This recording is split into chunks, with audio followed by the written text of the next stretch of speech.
يا من شق البحار وأجرى. بسم الله الرحمن الرحيم. Alhamdulillah rabbil alamin wassalatu wassalamu ala Rasulillah wa ala alihi wa sahbihi wa man wala wala haula wala quwwata illa billah.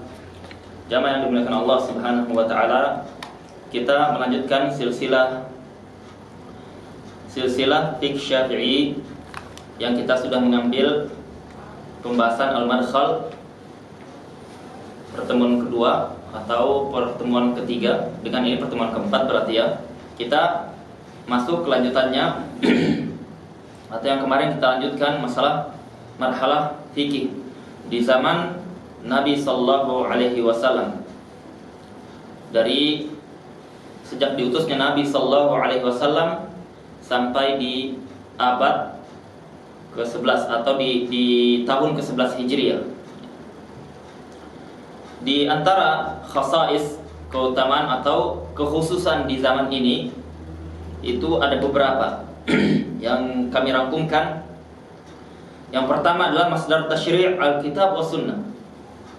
Masdar at-tasyri' yaitu sumber syariat, sumber pengambilan hukum itu hanya dua saja, yaitu al-kitab wa sunnah.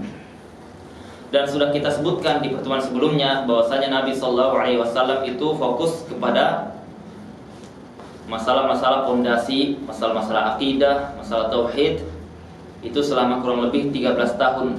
Bukan artian Nabi SAW meninggalkan pembahasan-pembahasan furu' atau masalah-masalah hukum, karena sudah dibahas juga, hanya sifatnya masih mujmal atau global. Yang dijadikan patokan dalam masa ini atau periode ini adalah Alkitab dan Sunnah. Allah Subhanahu wa taala berfirman, "Ittabi'u ma unzila ilaikum min rabbikum." Ikutilah apa yang diturunkan kepadamu wahai Muhammad min rabbikum, dari Rabbmu.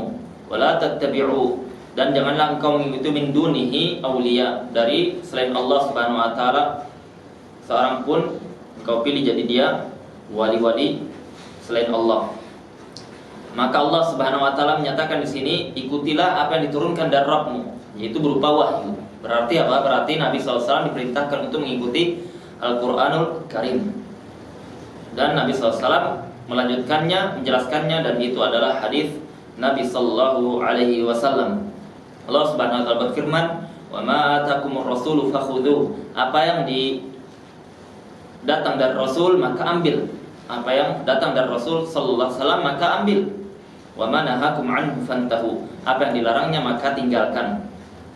Maka dua ayat ini isyarat bahwasanya Nabi sallallahu alaihi wasallam itu diperintahkan untuk menjelaskan hukum-hukum tentang agama Allah Subhanahu wa taala melalui dua sumber, yaitu sumber Al-Qur'anul Karim dan apa yang datang dari Nabi sallallahu alaihi wasallam.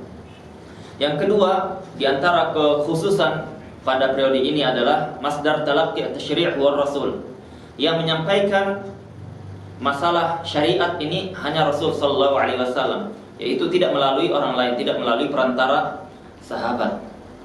Maksudnya bagaimana? Maksudnya bukan sahabat yang menjelaskan tanpa ada bimbingan dari Rasul sallallahu alaihi wasallam, tetapi langsung Rasul sallallahu alaihi wasallam yang menjelaskannya tanpa ada wasithah, yaitu tanpa ada orang kedua, tanpa ada wasithah pertengahan, yaitu penengah antara kita atau di antara sahabat dengan Nabi sallallahu alaihi wasallam. Maksudnya apa? Maksudnya Nabi SAW langsung menyampaikan dari Allah Subhanahu wa taala. Allah Subhanahu wa taala berfirman, "Ya ayyuhar rasul, balligh ma unzila ilaika min rabbik." Wahai para rasul, sampaikan apa yang diturunkan kepada kalian min rabbika, dari Rabb kalian. Maka Allah Subhanahu wa taala memerintahkan yang menyampaikan wahyu adalah Rasul sallallahu alaihi wasallam. Kemudian kekhususan yang ketiga adalah at-tasyri' sairun ma'al hawadith wan nawazil, yaitu syariat yang dijelaskan oleh Nabi sallallahu alaihi wasallam, yang dijelaskan oleh Rasul sallallahu alaihi wasallam itu sesuai dengan apa yang terjadi ketika itu. Jadi Nabi SAW turun kasus atau ada masalah, ada permasalahan di tengah sahabat Nabi SAW, antara sahabat Nabi SAW dengan orang selain Islam, atau di antara istri-istri Nabi SAW atau di antara sahabat Nabi SAW atau dari muamalah mereka atau dari keluarga-keluarga mereka. Maka ketika terjadi kasus, ketika terjadi nawazil, permasalahan, turunlah wahyu. Ya. Maka ketika itu Nabi SAW ketika tidak ada wahyu, maka Nabi SAW menunggu dahulu, ditunggu dahulu. Ketika ditunggu beberapa saat tidak ada wahyu juga, maka Nabi SAW berijtihad. Ya. Dan ini adalah pendapat yang sahih bahwasanya Nabi SAW boleh berijtihad dalam syariat, meskipun kita katakan ijtihad Nabi SAW itu tidak ada mengikuti hawa nafsu, karena Allah Subhanahu Wa Taala berfirman, ma yantiqu 'anil hawa in huwa illa wahyu yuha. Nabi SAW itu tidak berucap dengan hawa nafsu, tetapi Nabi SAW itu adalah berbicara dengan wahyu yang diwahyukan kepadanya. Jadi syariat Allah Subhanahu Wa Taala itu ketika di awal-awal tasyri', awal-awal pensyariatan, maka dijelaskan bahwasanya semua yang turun dari Al-Quran dan itu adalah masalah-masalah nawazil, masalah-masalah yang dia sifatnya studi kasus yang terjadi di zaman tersebut, ya. Studi kasus yang terjadi di zaman tersebut.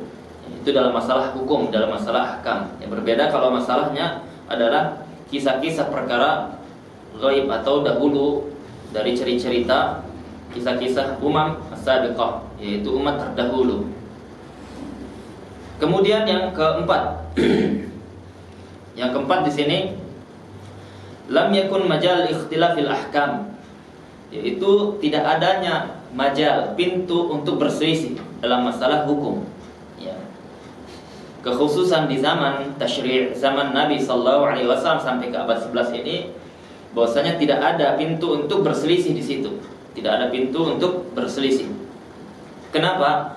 Karena Nabi SAW ada menjelaskan syariat, ya, menjelaskan syariat.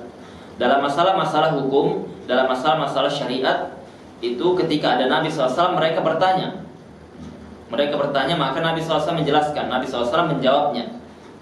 Dan itu perkara-perkara yang apa? Perkara-perkara yang diketahui para sahabat. Ketika terjadi perselisihan di antara sahabat, ya, maka para sahabat langsung bertanya kepada Rasul SAW, dan Rasul SAW ya, ada kalanya Nabi SAW mengatakan ini yang benar, itu yang tidak benar, atau Nabi SAW mengatakan ini yang sunnahku, atau ini adalah perintahku, inilah yang sesuai dengan petunjukku, atau Nabi SAW mengatakan bahwasanya ini sudah sesuai dan ini mendapatkan pahala.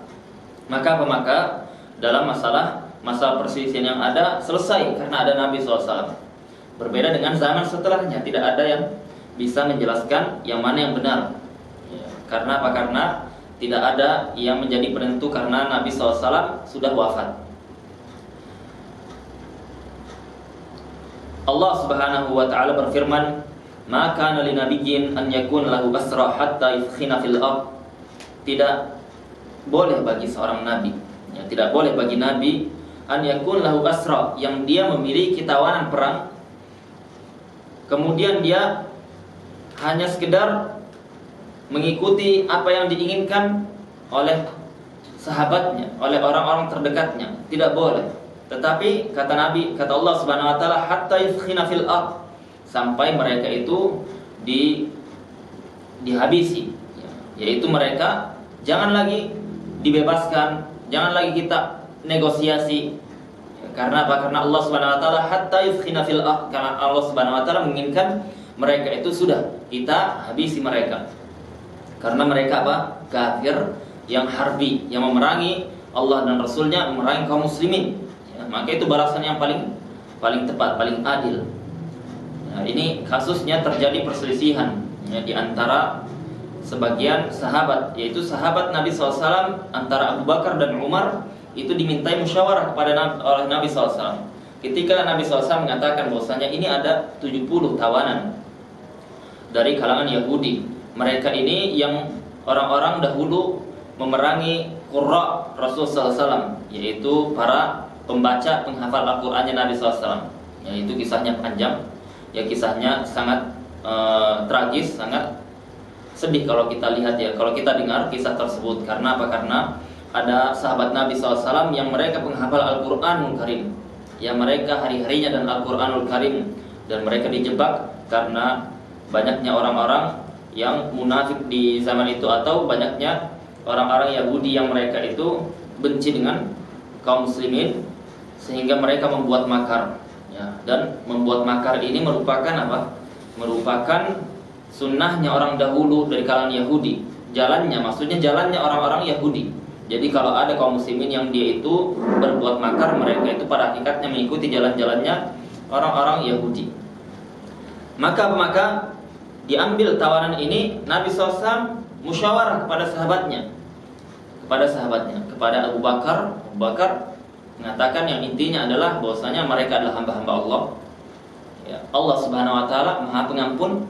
Lepaskan mereka, ampuni mereka, biarkan mereka nanti mendapatkan hidayah. Dengan itu Abu Bakar memberikan sarannya, ya, karena Abu Bakar ini sifatnya dia luluh hatinya, ya, lebih melihat kepada rahmat dan kasih sayangnya, dan itu yang terjadi di zaman Abu Bakar. Kemudian kalau sahabat Umar yang dimintai oleh Nabi Sallallahu Alaihi Wasallam, bagaimana menurut wahai Umar? Ya, maka Umar bin Khattab ini dia penengah, ya, atau pembanding, ya, atau penyeimbang Abu Bakar. Abu Bakar lunak, Umar bin Khattab tegas dia, ya, tegas. Dalam Islam harus ada yang tegas, harus ada yang lunak.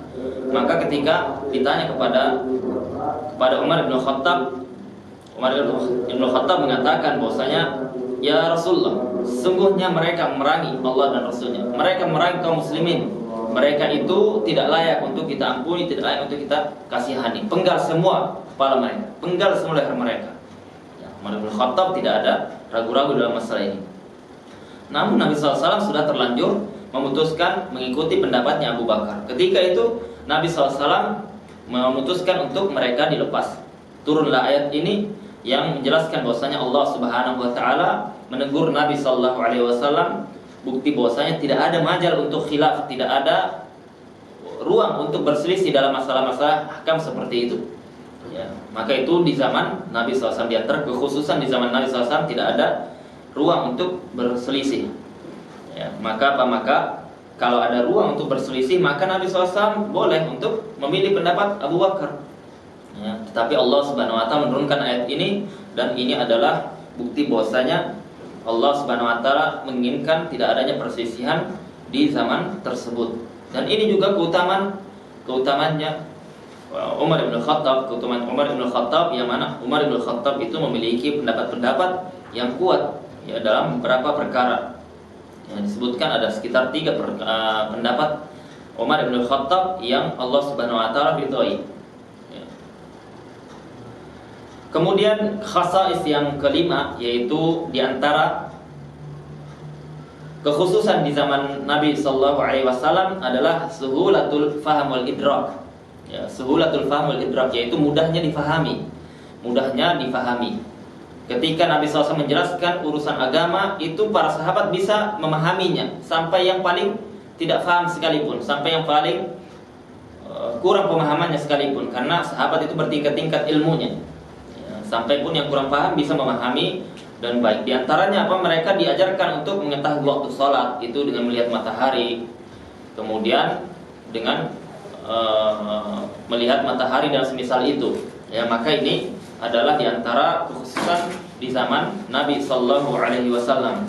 Dan yang terakhir adalah iktimalu at-tasyri' di wafatin Nabi SAW. Kekhususan yang terakhir adalah bahwasanya Nabi Sallallahu Alaihi Wasallam ketika wafat itu adalah waktu berhentinya syariat, yaitu waktu berhentinya syariat menunjukkan bahwasanya itu adalah sempurnanya syariat, dan syariat tidak akan bisa berkurang lagi, tidak bisa bertambah lagi setelah itu. Maksudnya tidak ada kekurangan dalam masalah syariat Nabi Sallallahu Alaihi Wasallam setelah wafatnya Nabi Sallallahu Alaihi Wasallam. Ini diantara kekhususan syariat yang di zaman Nabi Sallallahu Alaihi Wasallam sampai abad ke-11, dan kita akan melanjutkan pembahasan berikutnya tentang marhalah fikih di zaman selanjutnya. Subhanakallahumma wa bihamdika asyhadu an la ilaha illa anta astaghfiruka wa atubu ilaik. Assalamualaikum warahmatullahi wabarakatuh.